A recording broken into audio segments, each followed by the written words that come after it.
All right, well, chapter 10 it connects right to chapter 9. Can anybody tell me what's the big situation that takes up chapter 9? Anybody? This is only the past couple weeks. So. Yes? Jesus healed the blind man. He healed the blind man. Very good. If you look back at chapter 9, look at your heading, you can see that. Or if you've been paying attention the past couple weeks, you can also know that. I won't ask which it is. Okay, so this is, as we get into chapter 10, this is connected to chapter 9. There's a break here, okay, because Jesus' tone and everything that he's saying changes. And so there's a little bit of, we're not quite sure how much is removed here or how much time has passed in between the end of chapter 9 and verse 1 of chapter 10. But it is connected pretty close, all right? So the quick synopsis and recap is that in chapter 9, Jesus heals this blind man, and it causes this great big ruckus, as many of his miracles do. It's like Jesus does one little action, and then, because it's on the Sabbath day, then everybody freaks out, and there's all this controversy over who Jesus is. And so as last week, really, the illustration is the whole situation goes to show, the man was blind and now he can see. And Jesus uses that to say, I've come to the world to give sight to the blind, spiritually speaking. But then for those whose hearts are hard and who claim that they're spiritually good to go, their pride brings blindness to them. And so you can imagine how that agitates and confronts the Pharisees and the religious leaders. Okay? So, based off of, if you look down at verse 21, they mention opening the eyes of the blind, and that's what gives us the connection back to chapter 9 here, okay? So, let's do this. Let's read chapter 10, and let's start in verse 1, and we'll read down through, verse 10 to start off with tonight. And maybe if I could get maybe 3 people, we'll divvy up some verses. So Nick, why don't you take verses 1 through 3? Cameron, take verses 4, 5, and 6. Morgan, 7, 8, 9, 10. Okay? Verily, verily, I say unto you, he that entereth not by the door into the sheepfold, but climbeth up some other way, the same is a thief and a robber. But he that entereth in by the door is the shepherd of the sheep. To him the porter openeth, and the sheep hear his voice, and he calleth his own sheep by name, and he leadeth them out. And when he putteth forth his own sheep, he goeth before them, and the sheep follow him, for they know his voice. And the stranger will they not follow, but will flee from him, for they know not the voice of strangers. This parable spake Jesus unto them, but they understood not what things they were, which he spake unto them. Then said Jesus unto them again, Verily, verily, I say unto you, I am the door of the sheep. All that ever came before me are thieves and robbers, but the sheep did not hear them. I am the door. By me, if any man enter in, he shall be saved, and shall go in and out, and shall find pasture. The thief cometh not but for to steal, and to kill, and to destroy. I am come that they might have life, that they might have it more abundantly. All right, very good. Thank you. Now, a couple things to point out as we're getting into this. In verse 6, if you look down at verse 6, it says, this parable spake Jesus unto them. Now, I'm calling it a proverb, or really like a figure of speech that Jesus is using here, because this isn't so much of a parable. He's not telling a story to illustrate a truth. He's giving word pictures to the people. And if you notice in verse 6, it says, this parable spake Jesus unto them, but they understood not what things they were which he spake unto them. Now, we have a little bit of help here because we can look back over the whole of Scripture, and it gives us some clues into the word pictures that Jesus is giving, okay? So, we're going to work our way through this, and for what we'll talk about tonight is we'll talk about the priority that's in the proverb, and then we'll talk about the opponents in the proverb, okay? And then we'll get to Jesus himself, who, as we've already read, he is the door, he's the shepherd, okay? And so that's what we'll get to next week. But tonight we'll just focus on the sheep and their adversaries. And here's the thing to remember is that while we're focusing on the sheep tonight, okay, in this illustration that Jesus is giving, the priority, or really the main point, okay, of what Jesus is saying here is himself. Okay? The main point of all this is Jesus. Okay? Let's talk about this here for a moment, okay? Because we might some of you have sheep, okay? But most of us are not in a farming or agricultural setting for the most part. Most of your families are not in a farming setting. Some of you are. But when Jesus gives this illustration, this would have connected to almost everybody, the immediate audience right there. Okay, because farming, and especially sheep and small animals like that, that's something that would be somewhat common to most families. Okay?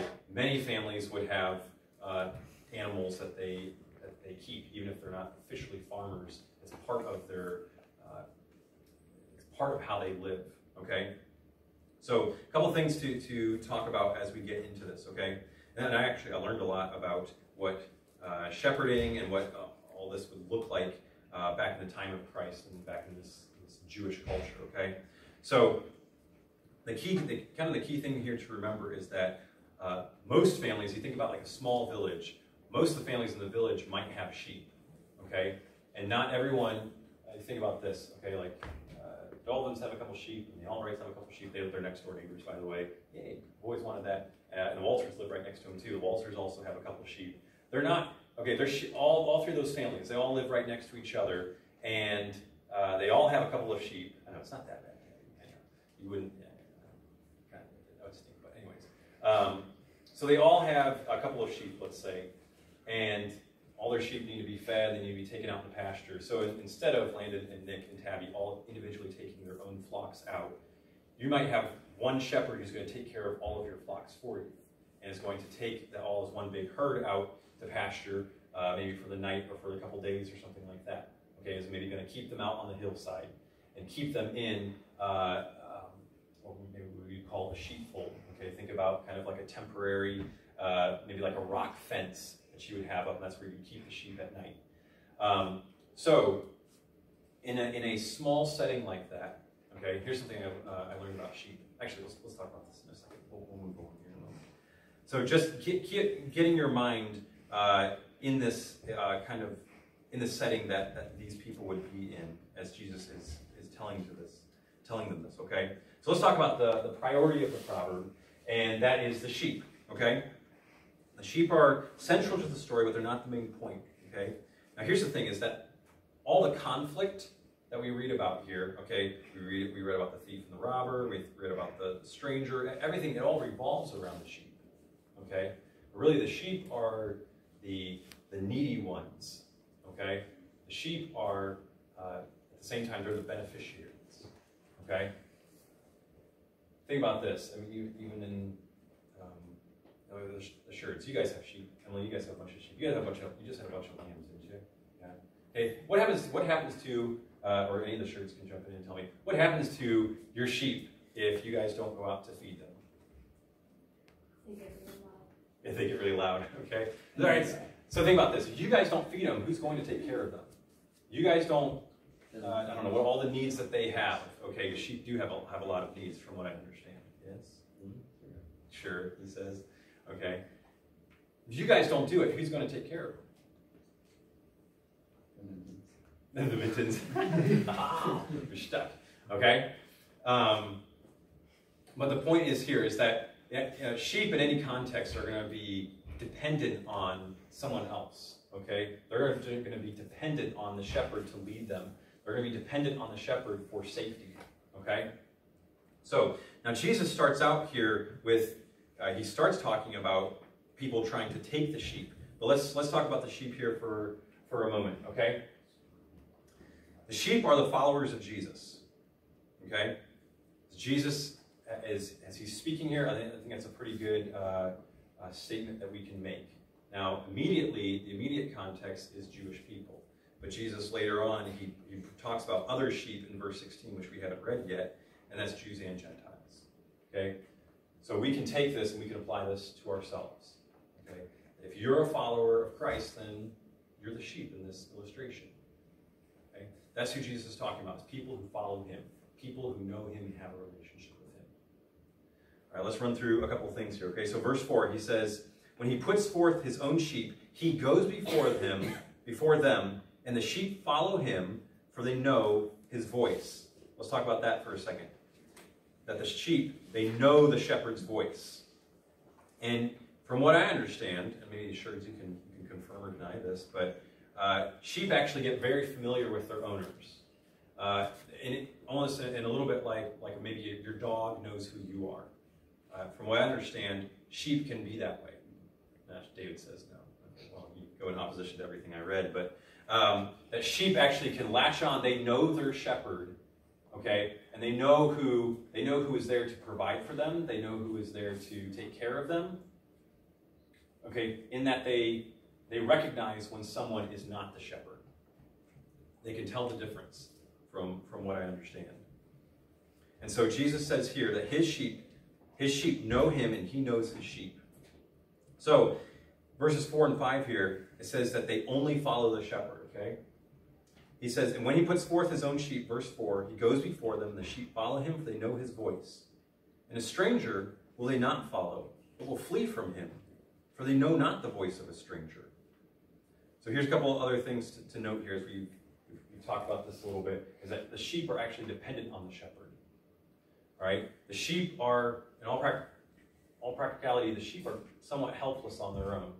Without someone to guide them, without someone to herd them, they're going to scatter. Without someone to take them to the good places to eat, they're just going to have to find it on their own.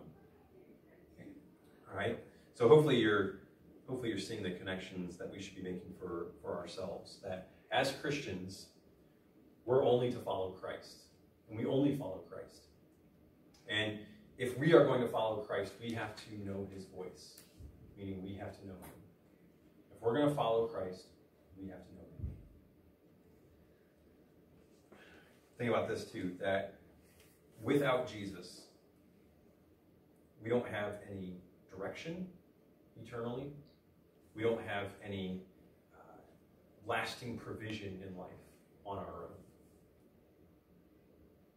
Someone who doesn't know Christ, they don't have a whole lot, eternally speaking. Maybe they can make themselves temporarily happy right now. Maybe they can find, some grass here and there, right? But they have no one to guide them. They have no one protecting them. They have no one looking out for them. Okay? As a Christian, we have everything we need in Christ. And we'll talk about the shepherd next week. But he provides for us. He guides us. He saves us. He gives us everything we need. And our job is just to follow him and to know him. And then the more we know him, the better we can follow him. So there's a little bit about the sheep, okay?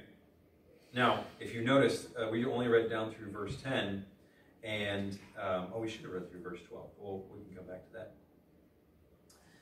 The sheep have a lot of people who don't care about them or care for them improperly or are opposed to them. So let's talk about the opposition that's given in the proverb here, okay? So first of all, let's put all the terms up here. If you look, actually, let's do this. Let's find them and we'll call them out as we go. So start down verse 1.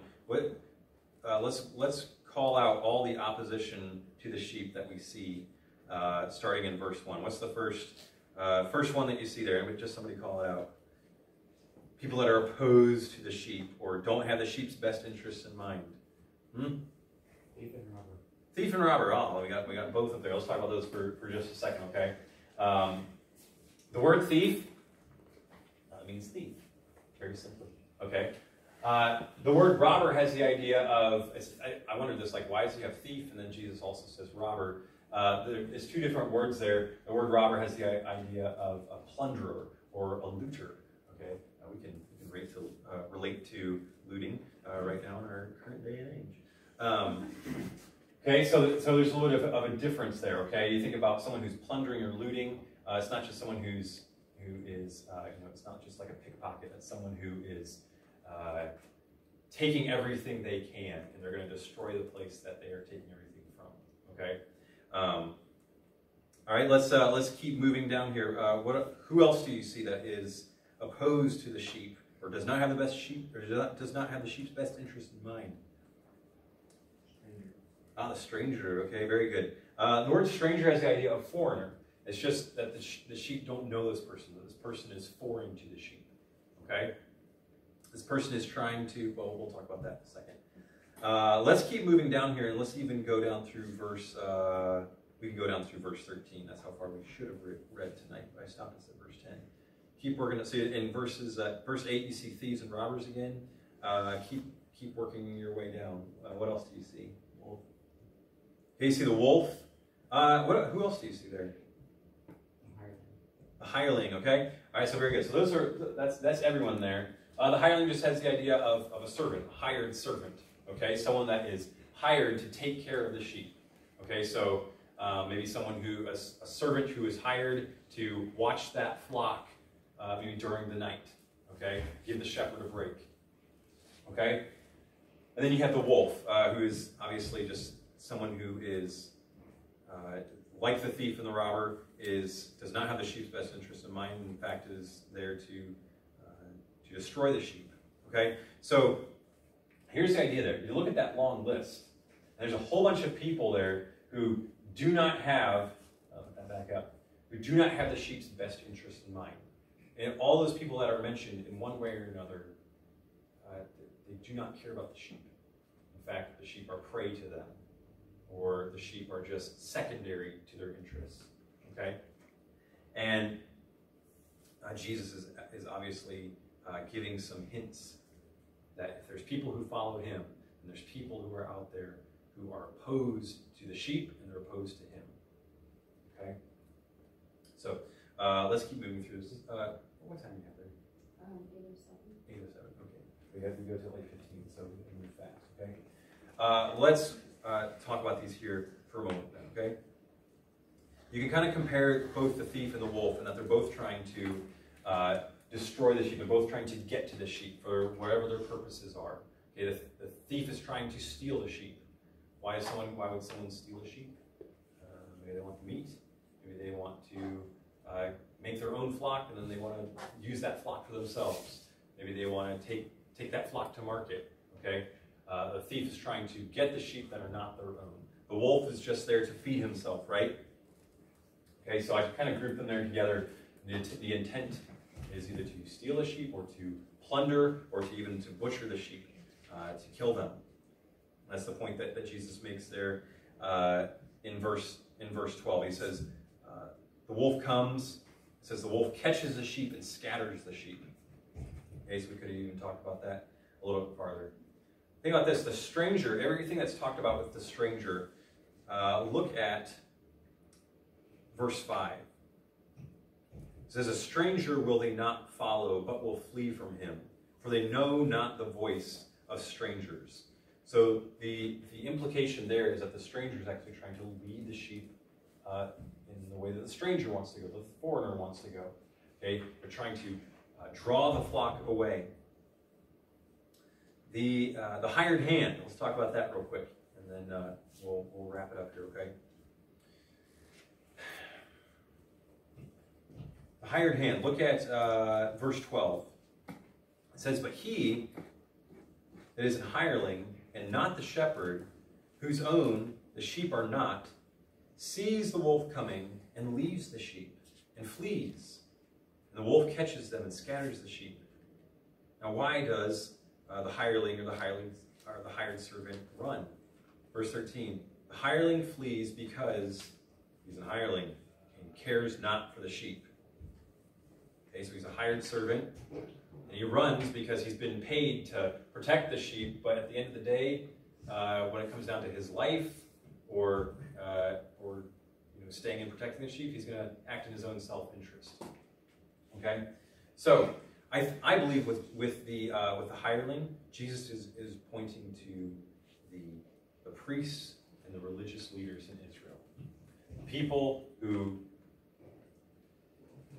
well, the priests at least were supposed to be in place to teach and worship, to help the people worship, to direct the people to God, to represent the people to God, and to represent God to the people.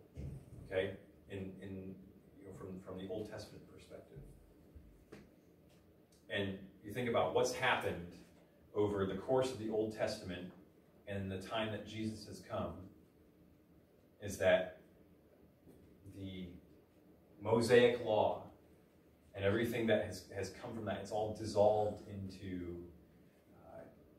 now you have the Pharisees and you have the Sadducees, which were not instituted by Mosaic law. That's all come about by the Jewish people by their own doings. They've instituted these new offices who are now the religious leaders of Israel. And what have they done? The Pharisees, think about this. As we've moved through the book of John and through any of the Gospels, what's the Pharisees, what's their problem with Jesus, if you will? I'm going to throw that out there. What's been the Pharisees' problem with Jesus, or problems that you can think of? Yeah? It's weakening their power. He's weakening their power. How so? Care to elaborate? He's like stealing their fan base, almost. He's stealing the people that give them power. Okay.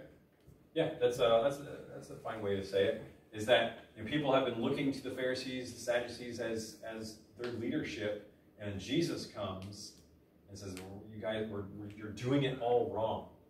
This is not how God intends for you to worship. He doesn't intend for you to be following all these man-made laws in order to try and be righteous before Him."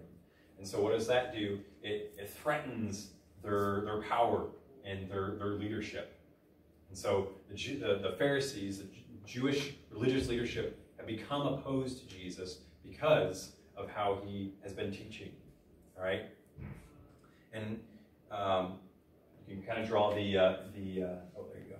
Oopsies. The hired hand is going to act in his own self-interest. He's going to act in his own self-preservation. And you think about that, that's what the Pharisees have been trying to do. They've been trying to keep the way that they have been doing things, the way that they have been operating is all threatened. It's at stake because of the truth of the gospel that Jesus is bringing. And so they're acting in self-preservation. They're trying to keep their office intact. They're trying to keep their status intact. They're acting in self-preservation. So again, the hired hand, he's working for money. He's not working out of care for the sheep. And you think about that, the religious leadership, if they were acting in the best interests of people, they wouldn't be worried about their status in their office. They wouldn't be worried about, am I still going to be in control or not? What their focus ought to be is, what's the spiritual need of the people? Should we consider what this man has to say and the claims that he's making and the teachings that he's giving, because he's trying to bring people to God? But they're so focused on themselves and their own, their status. And so it comes back to self-preservation. It doesn't come out of care for the people. Okay, we got to be done here.